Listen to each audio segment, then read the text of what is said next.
Amigas y amigos de los libros, bienvenidas, bienvenidos a esta sesión de la Feria Internacional Universitario en su virtual, la FILU virtual. Mucho gusto estar de nueva cuenta con usted en este día de febrero, 19 de febrero, Día Mexicano. Y bueno, los saludamos a través de Facebook Live y recuerden que la transmisión se puede seguir después a través del canal de la FILU virtual en YouTube.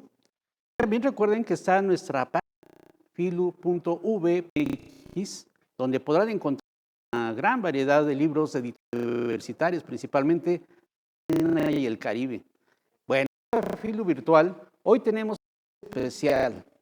Esta vez recordar a un gran escritor que nace en Honduras, pero realiza su vida particularmente en Guatemala, pero tiene una gran relación a través de su literatura en América Latina desde México. Estamos hablando de Augusto Monterroso. Probablemente usted habrá oído, yo creo que habrá alguien que esté ajeno del cuento del dinosaurio. El dinosaurio todavía estaba ahí. Ha servido para muchos de alguna otra forma.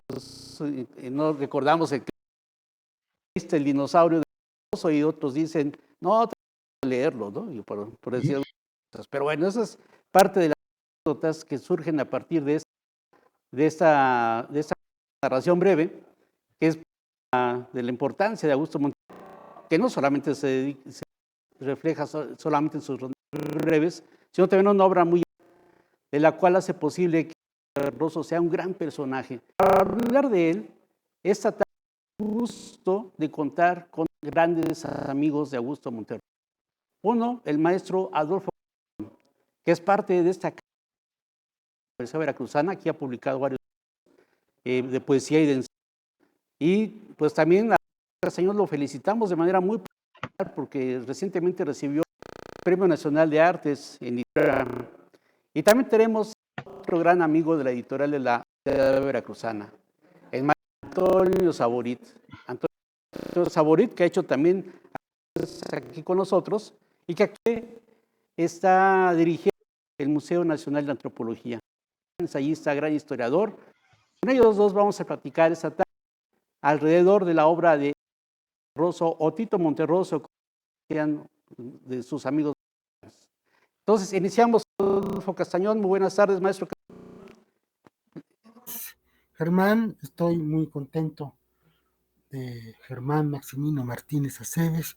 Estoy muy contento de estar aquí con Antonio Toño Saborit en el marco de esta Feria Internacional del Libro de la editorial veracruzana.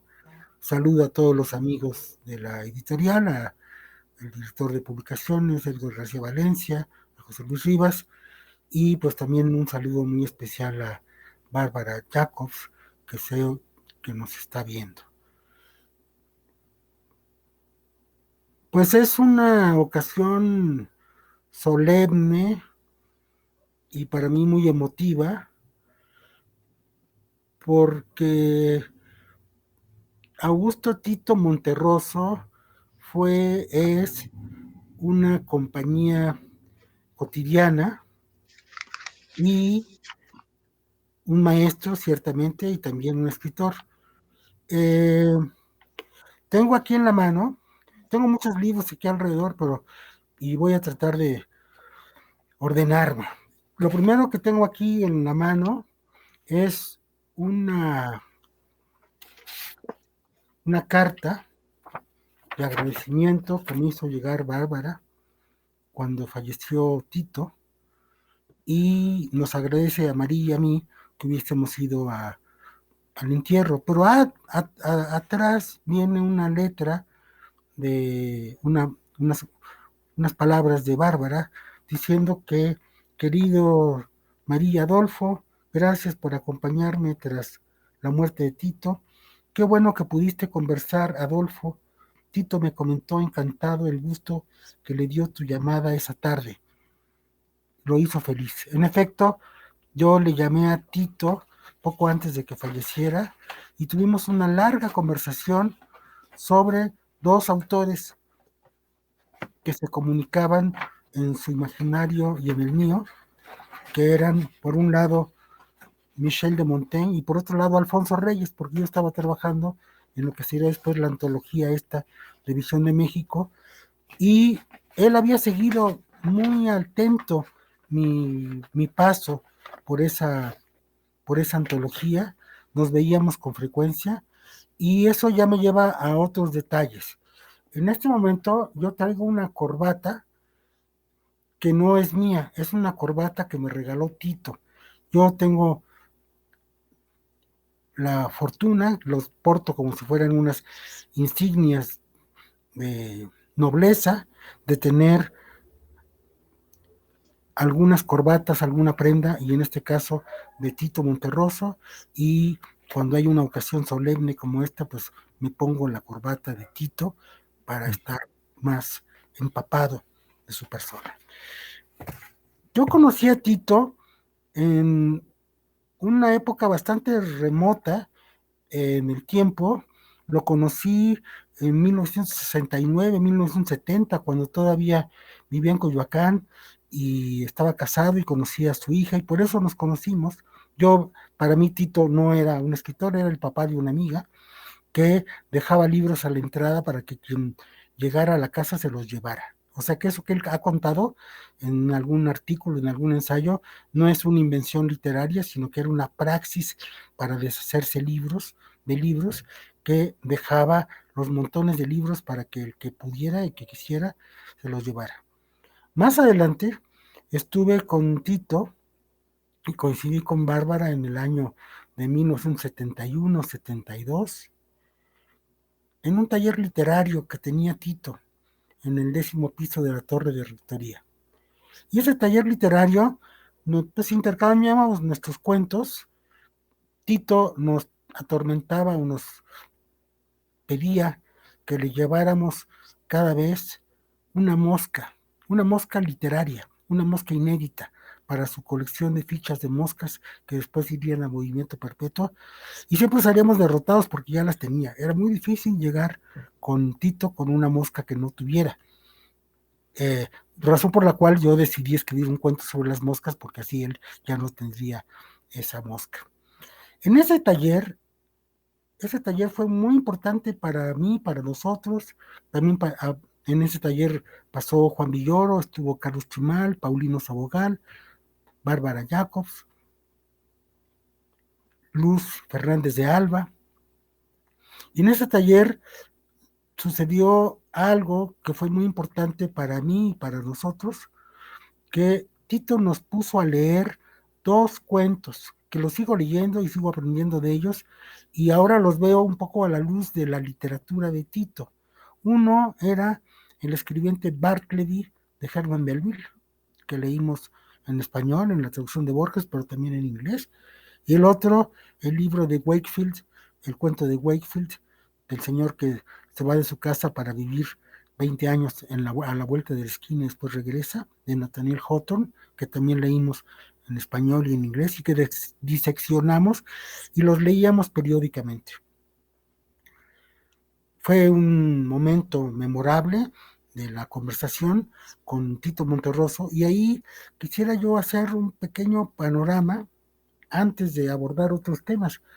Tito, es cierto, navegaba como guatemalteco, sabemos que ahora que era hondureño, pero también yo quisiera decir que él formaba parte de un paisaje muy rico de escritores centroamericanos, sudamericanos, que vivían en México, que podían ser como Luis Cardoso y Aragón, Carlos Yescas, Ernesto Mejía Sánchez, José Durán, que estuvieron José Luis González, puertorriqueños. O sea, México en ese momento era un México cosmopolita, pero no hacia Europa, sino hacia la propia América.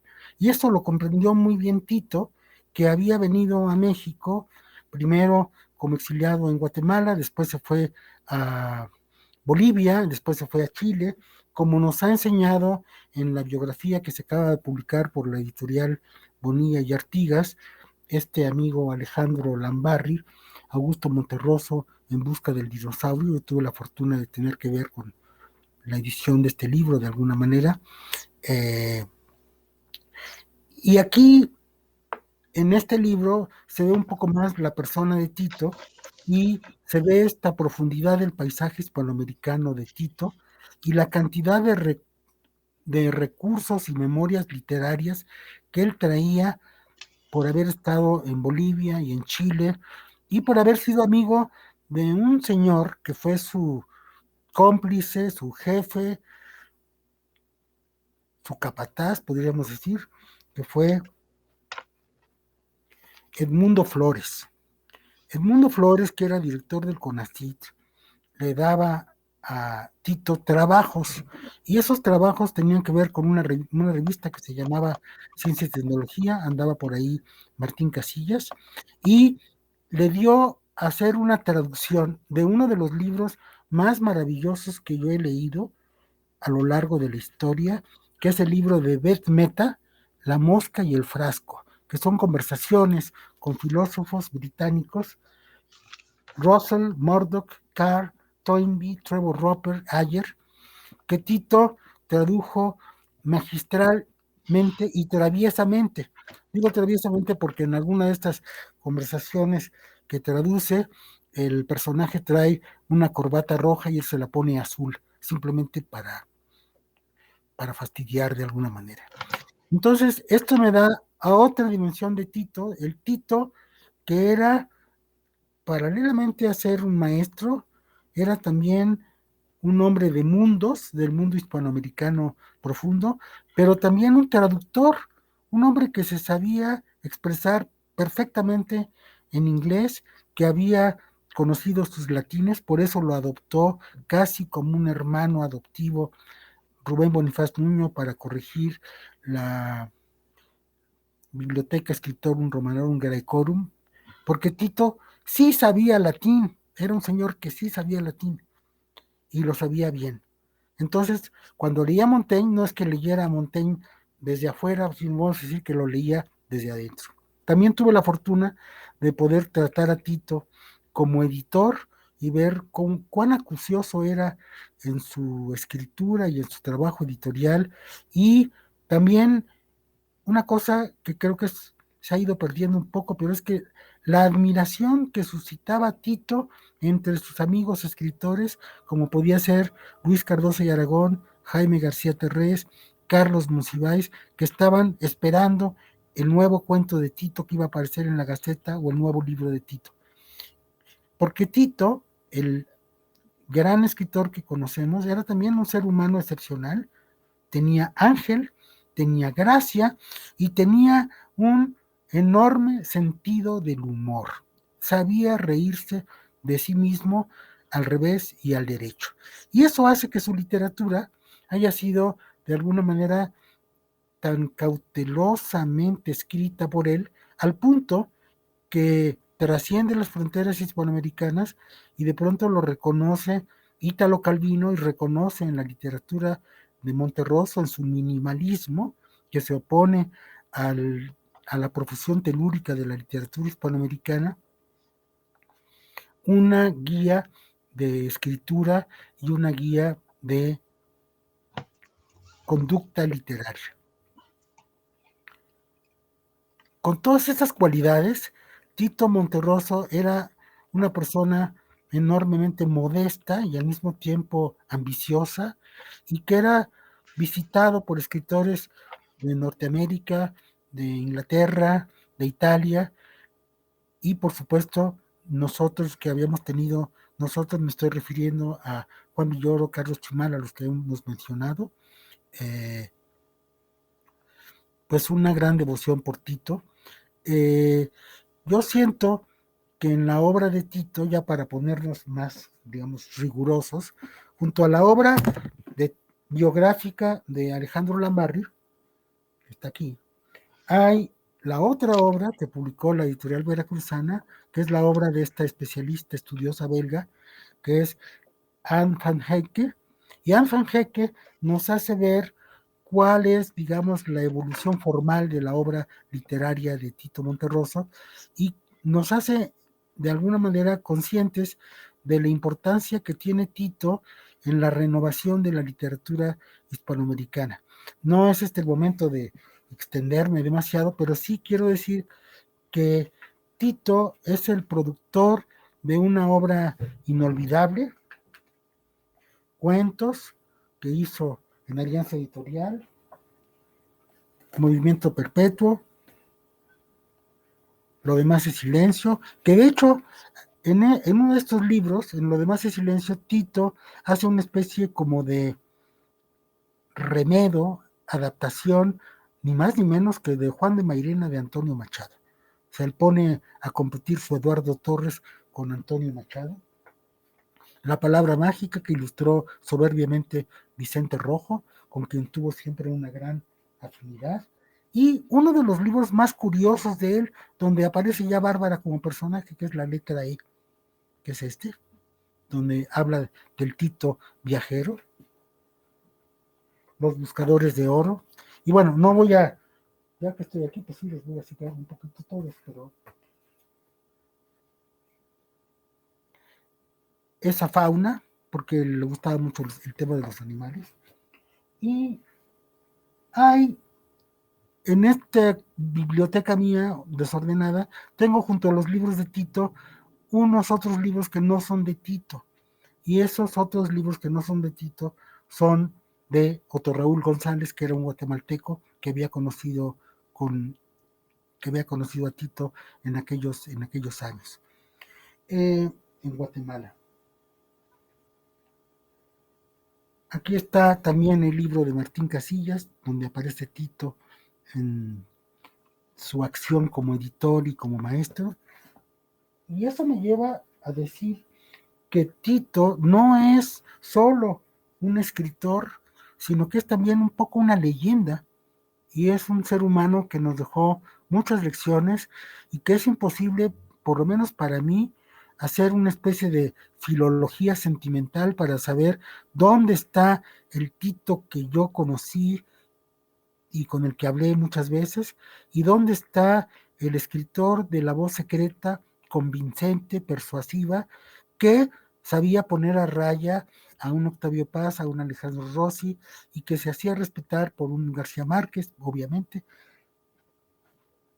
Por todas esas razones, pues yo estoy aquí muy contento de estar con ustedes en esta primera ronda en torno a nuestro muy querido, admirado, añorado Tito Monterroso, que nos veíamos a comer crepas en el Cluny con Bárbara cuando no había pandemia. Gracias.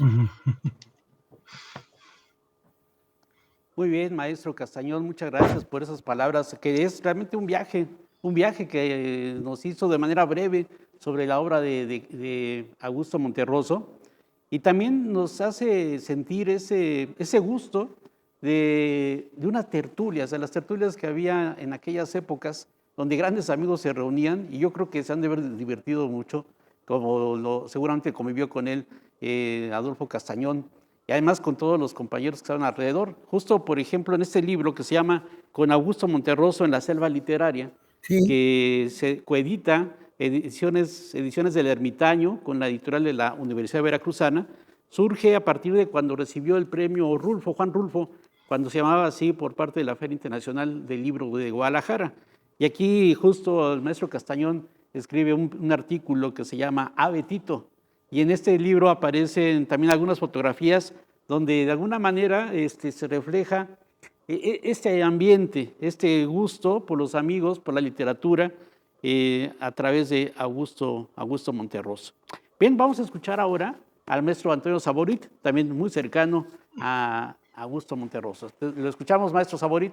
Muchas gracias. Pues como dijo Adolfo, es un honor estar aquí. Muchas gracias por la invitación para celebrar el centenario del nacimiento de Tito Monterroso. Me da mucho gusto estar aquí en esta retícula con Adolfo y escucharlo. Yo no fui de ninguna manera cercano a Tito y mucho menos tuve la oportunidad de participar en alguno de sus talleres. Yo empezaría por ahí. Tengo varias imágenes pegadas a mi memoria, que a lo mejor ahora voy a soltar si el hilo de esta improvisación me lo permite, la cual empezaría con la sorpresa que me llevé cuando, leyendo Los Buscadores de Oro, en algún momento Tito Monterroso se refiere a sí mismo no como un autor desconocido, sino como un autor ignorado. Está en el primer capítulo, y si bien tiene mucho sentido en el interior así es, en el interior del relato que va a integrar en las páginas de Los Buscadores de Oro, pues la verdad es que empecé a leer, tuve la suerte de empezar a leer a Tito Monterroso en mi preparatoria. Precisamente la oveja negra y demás fábulas, y que muy pronto iba a ser sucedido por Movimiento Perpetuo. Pero lo que quiero decir es que fue desde el principio de mi interés por la literatura y del interés por la literatura de varios amigos muy queridos con los que he crecido. Tito Monterroso fue una presencia absolutamente real. Y no deja, insisto, de desconcertarme esto de escritor no solo desconocido, sino ignorado. Algunos años después, no muchos años después, de haber leído estos dos títulos, La Oveja Negra y El Movimiento Perpetuo, tuve un encuentro cercano del tercer tipo en la librería El Ágora. Era un viernes por la tarde, casi estoy seguro, y se escuchaba, habían puesto en la librería, que siempre tenía muy buena música, Adolfo se acordará, estaba el concierto de Colonia de Keith Jarrett. Era la primera vez que yo escuchaba ese prodigio y estaba verdaderamente extasiado, haciendo tiempo y escuchándolo ahí. Ese libro con la foto en blanco y negro de Keith Jarrett. Y de pronto vi a Tito acompañado por Bárbara comprando libros en el Ágora. Entonces fue así como la escena perfecta.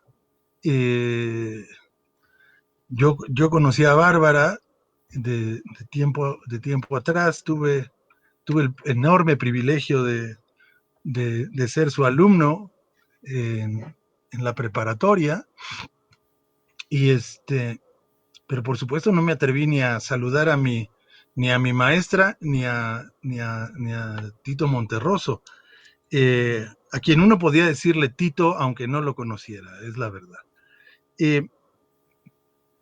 De entonces acá, decía una presencia real. Uno de los últimos libros que leí antes de la pandemia fueron las memorias de Ernesto Cardenal. Todas las mañanas, antes de llegar, después de hacer ejercicio y antes de llegar al museo, me refugiaba en una cafetería a estar conmigo y a leer un rato. Y entonces, en el primer tomo de las memorias de Ernesto Cardenal, publicadas por el Fondo de Cultura Económica, me encontré una viñeta que quiero compartir con ustedes. La voy a leer ahora, son 10 líneas. Dice: en la Facultad de Filosofía y Letras de México, las clases para mí no eran interesantes. Escribe Ernesto Cardenal refiriéndose al inicio de los 940, imagínense. Sigue él: lo era el café de la facultad, donde alrededor de una de sus mesas circulares nos reuníamos un grupo de siempre, Ernesto Mejía Sánchez y yo. Tito Monterroso, Rosario Castellanos, Lolita Castro, Pedro Guillén, Wilberto Cantón, Alfredo Sancho, Ninfa Santos. En la memoria de Ernesto Cardenal, nadie escribía entonces, salvo él, que ya comenzaba a publicar en algunas revistas. Mejía Sánchez había llegado junto con Cardenal desde Nicaragua a estudiar en México, y ya entonces, dice Cardenal, practicaba su doble oficio de poeta y erudito. Esto es genial. Monterroso, sigue Cardenal, y este es el centro. Monterroso no podía escribir, todos sabíamos, solo leer. Leía muchísimo, tenía un gran talento, pero una especie de bloqueo para escribir. Tal vez era demasiado autocrítico. Y tenía un gran humor, no se podía estar con él sin reír, casi cada palabra suya era de humor. Hasta después es que comenzó a escribir, sorprendiendo a México y el mundo con sus libros breves, su humor escrito como el que antes había sido solo oral. Pues sí, son por lo menos varias décadas las que median entre el café de la Facultad de Filosofía y Letras de la Universidad Nacional Autónoma de México en su antigua sede y la publicación de obras completas y otros cuentos que ya mencionó Adolfo, Sí. y aquí está, y que leí en efecto después de las increíbles fábulas y Movimiento Perpetuo. Las fábulas, el haber entrado por las fábulas, me llevó a buscar, a pensar el origen de dónde se le había ocurrido a este señor reciclar el tema de las fábulas de esta manera. Y en algún momento llegué a uno de sus autores, de los autores predilectos de Tito Monterroso, que es James Thorber, ¿no? Pero esto es, digamos, es una obviedad. Lo que quizá lo sea menos es la pasión de Tito Monterroso y Thorber por el dibujo. Y eso me gustaría ponerlo ahora en su centenario. No sé, los dos de mis autores predilectos que podrían caer en haber cultivado una manera del humor, fueron muy buenos dibujantes. Como Tito, Thorber, ya lo dije, y Ramón Gómez de la Serna. Se parecen tanto las líneas de estos tres que habría que inventar un coloquio en línea para sentarlos a conversar sobre su manera de dibujar.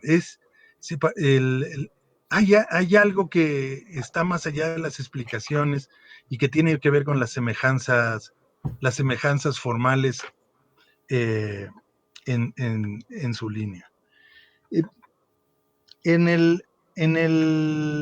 Escuchando a Adolfo y habiendo releído para esta ocasión qué hermoso dibujo, habiendo releído para esta ocasión varias cosas, les comparto en Álvaro Uribe. También trató y estuvo en el taller de Tito Monterroso. Escribió en el 2005 un ensayo que antologué en una colección que nunca fue a más de Editorial Planeta. No sé para qué lado irme, ahí está. Me pidieron hacer la edición de 2005 de los mejores ensayos mexicanos. Creo que salió la de 2006 y ahí quedó, pero no estoy seguro ni siquiera de que saliera la del 2006. Pero en este de 2005 metí el ensayo que publicó Álvaro Uribe en Letras Libres, que se llama Las Lecciones de Monterroso.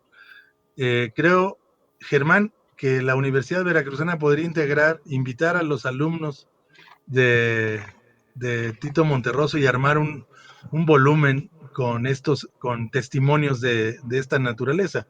No dudo que Adolfo ya lo haya escrito, pero tampoco dudo que, inconforme como es, Adolfo escribiera una nueva versión de sus andanzas, en los talleres con Tito.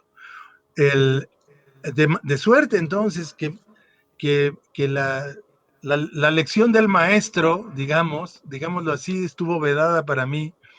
Tuve siempre al autor, y sí, al final, en los años 90, tuve la oportunidad de tratarlo, de conversar, de tomar algunos cafés con él y con Bárbara, y de reírnos juntos de nuestras travesuras. Un, un, un ser humano extraordinario, y que en efecto, como recordó siempre Cardenal, una persona que a todo el mundo la podía hacer reír, pero la podía hacer reír a partir de su elegante sarcasmo y de su sátira, que siempre iba dirigida al primero que soltaba la carcajada, que era uno, desde luego.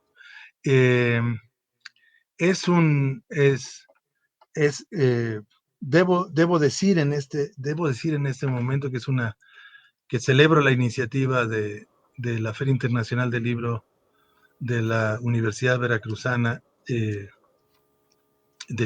recordar el centenario del nacimiento de Tito Monterroso, y digamos que por una vez probar que estaba equivocado cuando escribió esta maravillosa frase que me ha hecho reír en días pasados. Sabido es que los críticos solo se equivocan cuando se trata de obras importantes. Es una frase como para grabar en una placa en la entrada de cualquier lugar en donde se estudie literatura. Hasta aquí dejaría esta primera participación. Muchas gracias. Muy bien, muy bien. Algo que obviamente resalta, tanto en lo que platica el maestro Castañón como el maestro Saborit, es el buen humor de Augusto Monterroso. Yo quisiera imaginármelo en esas épocas, platicando con Carlos Monsiváis, haber sido unas pláticas donde el sarcasmo y el buen humor haber estado a flor de piel de manera inmediata, ¿no? Y aquí en la editorial de la Universidad Veracruzana hay una antología en la ficción breve, pues tendría que ser ficción breve para los relatos breves de Augusto Monterroso, que hace el maestro José Luis Martínez Morales. Y justo la portada es de Rogelio Naranjo, bueno, es a partir de un dibujo de Rogelio Naranjo, que es donde aparece su estilo de fábula, de fabulista de Augusto Monterroso. Y aquí justo hay una fábula que se llama La cucaracha soñadora, que dice lo siguiente: era una vez una cucaracha llamada Gregorio Samsa, que soñaba que era una cucaracha llamada Franz Kafka, que soñaba que era un escritor que escribía acerca de un empleado llamado Gregorio Samsa, que soñaba que era una cucaracha. Es una genialidad esa, digamos, fábula de Augusto Monterroso. Tenemos aquí una pregunta de Marco Polo, manda buenas tardes y dice: ¿cuál consideran que sea la mayor influencia de Augusto Monterroso en nuestra actual narrativa y literatura? ¿Les gustaría contestar, maestros Castañón, Saborit, si hay alguna influencia de Monterroso actualmente en la literatura nacional? Bueno, yo diría que hay unas influencias superficiales que pueden ser la tendencia a escribir zoologías o devenires zoológicos, pero yo diría que hay una influencia más profunda que tiene que ver con una ética del estilo, del rigor y de la conducta literaria, que las personas que trataron a Tito, como puede ser Álvaro Uribe, Rafael Vargas, Juan Villoro, Saborit, no olvidan ese hilo del rigor que tiene que ver con una idea de que la literatura es algo necesario y no se hace para producir y salir del paso. Tiene que ver con una necesidad interior. Y entonces, pues esa sería mi respuesta a esta interrogante. En relación con lo que decía Antonio Saborita a propósito del dibujo, por supuesto, lo de James Thorber era algo que se gritaba, que lo sabía García Terrés, en algún momento hasta hicimos un número de la Gaceta con unos dibujos de Thorber y otros de Monterroso.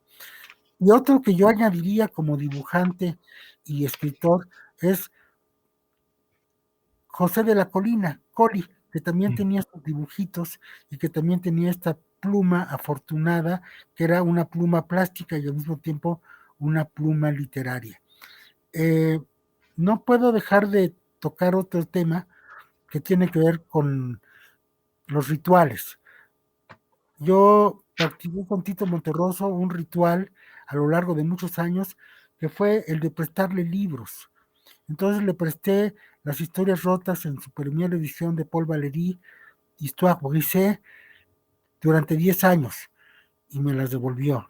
Después le presté El Orlando Furioso en una edición del traducción al español y duró como 5 años el préstamo. O sea, el ritual era prestarle libros y a ver cuándo nos los devolvía o cuándo lo devolvíamos, y eso formaba parte un poco de la amistad y de la atención y de la travesura, porque Tito era muy travieso.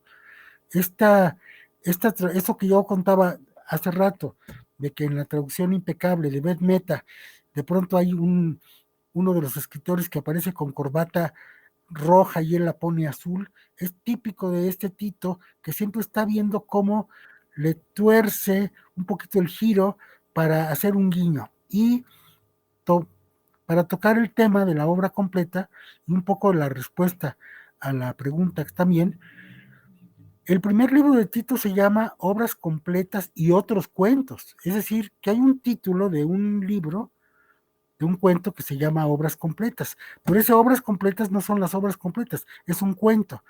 En ese momento estaba Alfonso Reyes publicando sus obras completas, el esclavo de las obras completas era el amigo Ernesto Mejía Sánchez, y había mucha sátira en torno a eso, y Tito escribe un cuento maravilloso en torno a la imposibilidad de hacer un corpus, una obra completa, y, y ahí viene la lección de Tito, que yo diría que es la de la parodia como una gran arma para desarmar el mundo. Así es. Maestro Saborit, ¿le gustaría a usted responder esta pregunta si actualmente existe una influencia en la narrativa, en la literatura nacional de Augusto Monterroso? Quisiera abonar a lo que dijo Adolfo precisamente, y lo voy a decir con las palabras que usó Tito Monterroso para referirse a la influencia que pudiera haber tenido Juan Rulfo en él. Dice, no creo que en cuanto a mí pueda hablarse de influencia de libro a libro, escribe Tito Monterroso. Es obvio que lo que Rulfo escribe es muy diferente de lo que yo hago, pero sí puede hablarse de influencia en muchos otros órdenes, o tal vez mejor de coincidencias con respecto a la apreciación de la literatura, del oficio. La mesura de Rulfo, que debería ser una influencia general, la falta de prisa de sus primeros años y su reacia negativa posterior a publicar libros que no considera a su propia altura, son un gesto heroico de quien en un mundo ávido de sus obras se respeta a sí mismo y respeta y quizá teme a los demás. Hasta donde pude, traté de recibir su influencia y de imitarlo en esto, pero la carne es débil. Yo creo que es un poco lo que decía precisamente Adolfo, y no deja de, no, yo no creo que haya sido una experiencia individual, una apreciación que solo pueda compartir conmigo mismo, la de ver a Tito Monterroso en los 80 y en los 90 prodigarse, entre comillas, tanto en las revistas, en periódicos y en libros, lo cual constituía un verdadero gusto. Es decir, un autor que se había reservado durante mucho tiempo, que había tomado tanto tiempo entre el primer libro y el segundo. Sí, eso no importa, lo que importa es esa mesura y no tener prisa en, hay otras cosas muchas otras cosas que resolver antes. Entonces yo pensaría también en traería a mi memoria a autores que se han regido por esto y no por el deseo de estar con la mayor frecuencia en la mesa de novedades de alguna librería, que como decía alguien por ahí, había que fijarse bien en esas mesas de novedades, porque en efecto eran novedades y nunca más las íbamos a volver a ver. Son títulos que en el 95% de las veces no volveremos a ver por ningún lugar. Eso respondería a la pregunta de Marco Polo, ¿era? Sí, así es, Marco Polo exactamente fue el que mandó la pregunta. Vale la pena recordar pues que parte de su infancia y su adolescencia la desarrolla en Guatemala, ahí es donde crea su formación literaria y su conciencia política también, que hace posible que tenga que salir exiliado hacia nuestro país. Tuvo un momento activo político en Guatemala muy fuerte, recordemos las dictaduras de aquellas épocas, ¿no? Entonces, por fortuna nuestra, viene aquí a nuestro país y aquí creo que Augusto Monterroso queda muy bien, pues es que llega a estar como en su casa y aquí es donde crea su gran obra, crea realmente toda esa distribución de su minificción y de todos sus ensayos y todo lo que conocemos de Monterroso. Sí, Creo que ese fue un momento muy importante y recordamos también que aquí en nuestra editorial hay otro libro que se llama Monterroso en su tierra, espacio e intertexto de Anne Van Hecke sí, lo acabo de y que por cierto se puede consultar a través de libros.v.mx, es donde pueden ustedes ver es este. este libro que habla precisamente de la obra de Monterroso. Anne Van Hecke seguramente el maestro Castañón la conoce muy Sí bien y tengo el conoce libro, este libro, la ¿no? Ahí conozco, lo tiene a la mano, parece de pero hecho, ¿no? querría yo decir Y algo a donde, propósito de lo que dice Germán, que es que Monterroso sale de Guatemala, llega a México y aquí sucumbe a ser miembro del servicio diplomático guatemalteco eh, del gobierno democrático recién establecido y se va a Bolivia, pero se queda muy poquito tiempo en Bolivia, casado con su primera mujer, se endeuda con un auto y tiene que salir corriendo de Bolivia y para no regresar ni a Guatemala ni a México, va a estar trabajando en Chile, en la Cepala, donde lo lleva Edmundo Flores, y entonces en Chile entra en contacto con un grupo de escritores y en particular con un monterroso chileno que conocemos poco,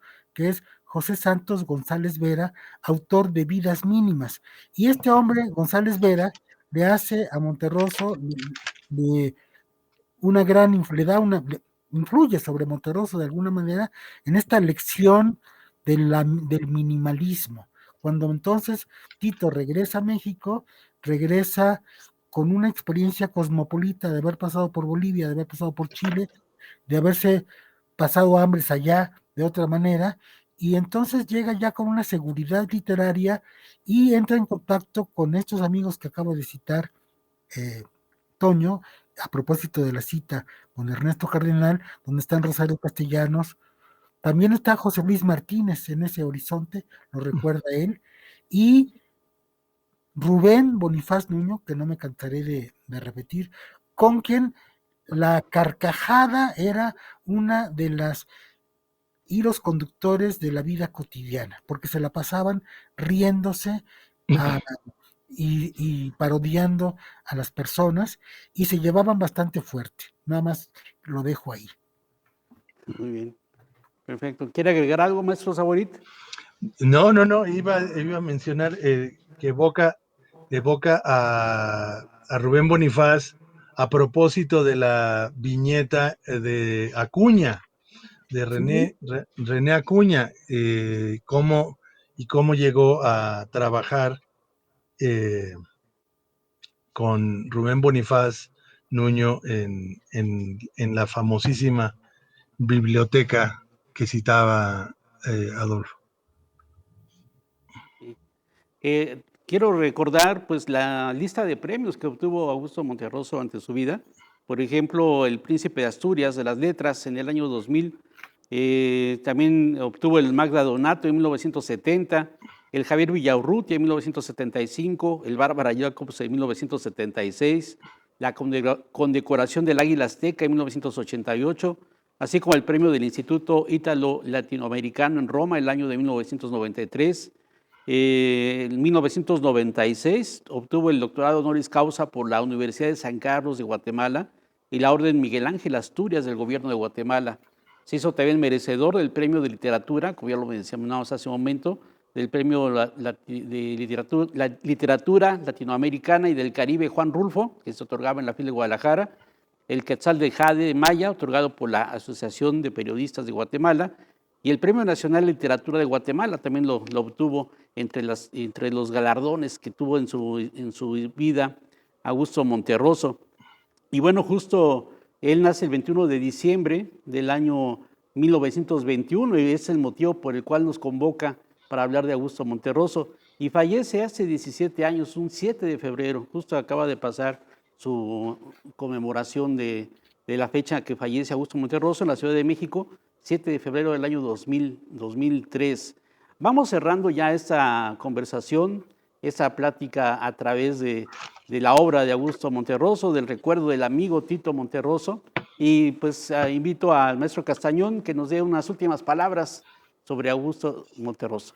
Bueno, Augusto Monterroso tenía muchos amigos y uno de esos amigos era Ángel Rama. Lo invitó Ángel Rama a contribuir en este proyecto de hacer una novela sobre los dictadores, y cuenta Tito que él no sucumbió a eso. Entonces yo diría que en el caso de Tito Monterroso, la herencia de sus sís es tan poderosa como la herencia de sus nos. La reticencia en la antología personal justamente dice que sus libros son tan escogidos que todavía se podría hacer una antología y una antología hasta que quedaran unas cuantas líneas.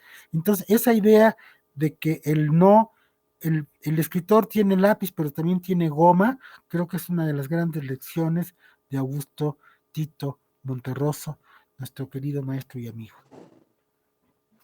Muy bien. Maestro Antonio Saborit, unas palabras finales sobre Augusto Monterroso. Bueno, pues hay que leerlo, nunca hay que no hay que cansarnos de convidar a su lectura. Es un autor infaltable, del que una vez que empiezas no terminas jamás de aprender y de disfrutar y sobre todo de aprender a mirar. Decía que en estos días me puse a releer a Monterroso y la pasé extraordinariamente bien. Refresqué con enorme placer las carcajadas, como dice Adolfo, y la sutileza, la elegancia de la escritura de Tito Monterroso. Es un autor completísimo, que se mueve en el interior de un orbe literario de una riqueza enorme.